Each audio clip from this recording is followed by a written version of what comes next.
Everyone, welcome to today's session. So we will continue with the overview of time frames in PCI DSS, right?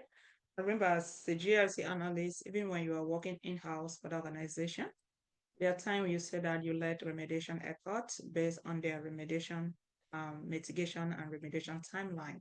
So you have that time frames as to when to do things, right? And you also show more accountability in-house and to also stay in compliance. So organization need to make sure they follow the exact time frames that PCI DSS have put. For example, you said PCI DSS requires specific set time frames for certain activities to ensure that they perform constantly and regularly. But what's the purpose is to ensure that activities are conducted on time and the interval are followed without exceeding the pre-described time limit. And flexibility, this will allow organization or they have the flexibility to choose either to perform activities more frequently than required. Say, for example, they might decide to perform monthly activities instead of quarterly. Maybe PCI DSS say you guys have to do it quarterly, but they chose to go monthly. But that cannot exceed the time frame, right? So you cannot go beyond the quarterly without you like actually achieving the objectives, but you can do something, be more proactive to do it regularly, right? And we're also going to define some of those time frames, categories in PCI DSS.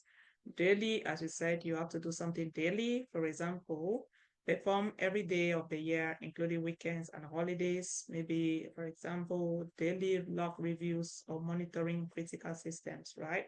The critical system, make sure you all are monitoring on it like literally daily. But if your policy said that something people are doing weekly, it said must be performed at least once in every 7 days. For example, weekly backups or system checks, right? If you are performing a weekly backups, then that's something that you also want to do and check, right? And also test your backup to make sure you can restore and recover from them. And then talking about monthly, perform once every 30 to 31 days or on a specific day of the month. For example, monthly review of access logs, right? While for quarterly must occur at least once every 90 to 92 days or on the same day every 3 months, right? Quarterly vulnerability scan or security assessment.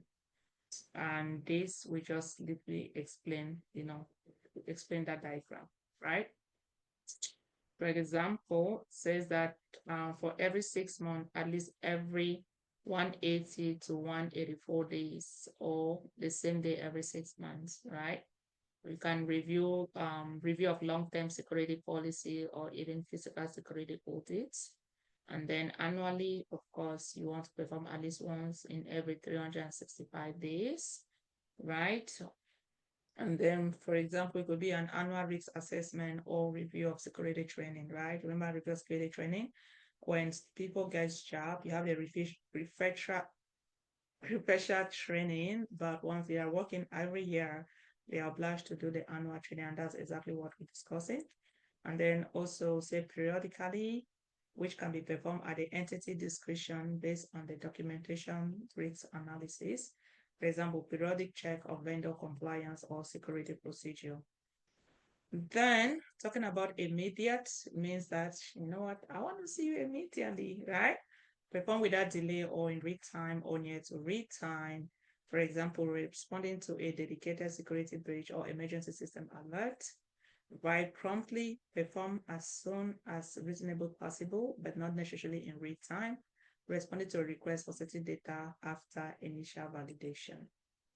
But with that, we also have what they talk of flexibility and discretion in timeframes. So talking about entity description, what does it mean? PCI DSS allow entities to adjust frequency based on their environment and risk analysis, ensuring compliance activities are timely and effective. For example, organization might decide to perform certain tasks monthly, even if PCI DSS only specify quarterly to enhance security or address emergency risks, right? And then um, and this give us, you know, just a picture overview of all what we've discussed so far. But what's a takeaway? Time frame ensure PCI DSS activities are performed on a regular basis and at the right intervals. Organization may perform tasks more frequently but cannot skip or delay required activities beyond the defined time frames. Flexibility exists to adapt to specific needs of the organization as long as activities remain effective and compliant. Then we will also talk about significant changes in PCI DSS, right? Time frame in PCI DSS requirements significant change or changes. And before this, I will definitely see you guys in the next video.